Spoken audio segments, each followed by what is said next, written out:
Nagkumahog pong paalis po mga empleyado po ng Kapitolyo ng Ilocos Norte matapos pong makatanggap po ng bomb threat kahapon na ang ilang mga opisina dito. Ayon po sa inisyal po na investigasyon ng pulisya, unang nakatanggap ng tawag ang opisina ng Provincial Administrator ukol sa naturang bomb threat sa loob ng Kapitolyo dahilan upang agarang ipatawag ang mga otoridad. Agad rumisponde ang Explosive Ordnance Disposal ng SWAT, PNP at BFP upang magsagawa ng search operation sa bisinidad ng Kapitolyo, ngunit lumabas na negatibo at walang bomba naman sa lugar.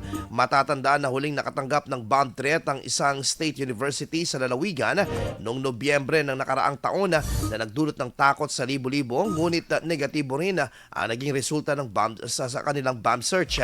Kaugnay nito, muling nagpaalala ang Ilocos Norte Police Provincial Office na sa posibleng parusa sa mga mahuhuling pasimuno ng bomb joke na nakasaad sa batas. Inaalam na ng pulisya kung sino ang mga nasa likod ng pananakot sa Kapitolyo.